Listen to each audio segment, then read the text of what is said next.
एक छोटे से गांव में दीपक नाम का एक बच्चा रहता था। वह बहुत गरीब था, लेकिन उसका दिल बहुत बड़ा था। उसकी माँ खेतों में काम करती थी और उसके पिता गांव के लकड़ी काटने का काम करते थे। दीपक की आंखों में एक सपना था। वह पढ़ लिख कर बड़ा आदमी बनना चाहता था, लेकिन उसके पास किताबें खरीदने और स्कूल की फीस देने के पैसे नहीं थे। एक दिन दीपक गांव के स्कूल के बाहर खड़ा होकर बच्चों को पढ़ते हुए देख रहा था। उसे किताबों से बहुत प्यार था। उसका मन करता कि वह भी उनके साथ पढ़े, लेकिन उसकी परिस्थिति उसे रोक देती थी। उसकी हालत देखकर एक अध्यापक ने उससे पूछा, बेटा, क्या तुम भी स्कूल आना चाहते हो? दीपक ने सिर झुकाकर धीरे से कहा, जी हाँ, मास्टर जी, लेकिन मेरे पास फीस के पैसे नहीं हैं। अध्यापक ने उसके हौसले को देखा और उसे कहा कि वह बिना फीस के भी स्कूल आ सकता है, अगर वह ईमानदारी से पढ़ाई करेगा। अब दीपक का सपना सच होने लगा। वह रोज सुबह जल्दी उठता, अपनी माँ की मदद करता और फिर स्कूल जाने के लिए निकल पड़ता। स्कूल के बाद वह घर के पास की नदी के किनारे बैठकर पढ़ाई करता था। उसके पास सिर्फ एक पुरानी किताब थी, लेकिन उसने अपने मास्टर जी से मिली हर सीख को मन में बसाकर पढ़ाई जारी रखी। धीरे धीरे दीपक ने गांव में पढ़ाई के मामले में एक नाम कमाया। उसकी मेहनत देखकर गांव के लोग भी उसकी मदद करने लगे। कोई उसे एक नई किताब दे देता तो कोई पेंसिल। उसकी माँ भी अपने बेटे की लगन देखकर खुश थी।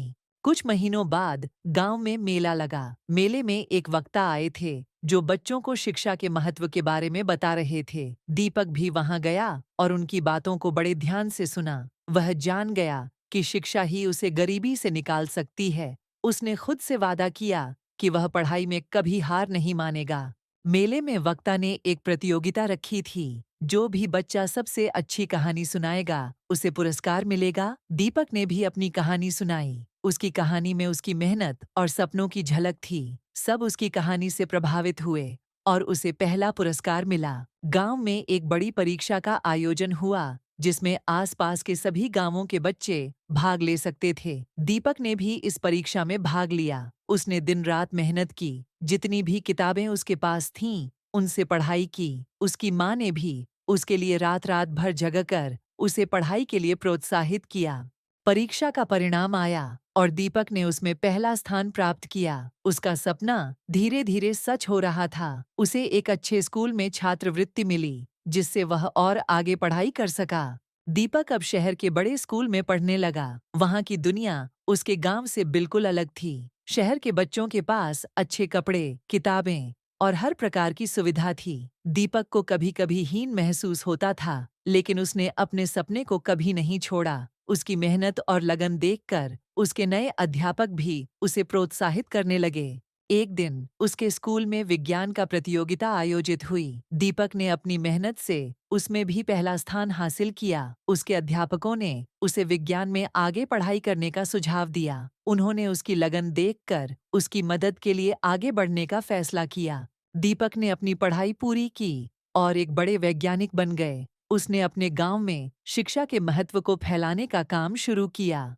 उसने एक स्कूल खोला जहां गरीब बच्चों को मुफ्त में शिक्षा दी जाती थी। दीपक अब उन सभी बच्चों का आदर्श बन चुका था जो गरीबी में अपना सपना देखते थे। उसने अपनी मेहनत से न केवल अपना बल्कि अपने गांव का भी नाम रोशन किया। उसका सपना सच हो चुका था और अब वह दूसरों के सपनों को सच करने में मदद कर रहा था। एक दिन दीपक गांव वापस आया और गांव वालों ने उसका बड़े ही धूमधाम से स्वागत किया। गांव के हर बच्चे के दिल में दीपक की कहानी बस चुकी थी। सबने उसकी मेहनत और लगन से प्रेरणा ली और अपने सपनों के लिए मेहनत करने का फैसला किया। दीपक ने गांव के बच्चों को संबोधित करते हुए कहा, सपने देखना आसान है, लेकिन उन्हें पूरा करने के लिए मेहनत और लगन चाहिए। गरीबी कोई बाधा नहीं, असली बाधा हमारे अंदर का डर और आलस्य है। अगर आप मेहनत करें तो कोई भी चीज असंभव नहीं है।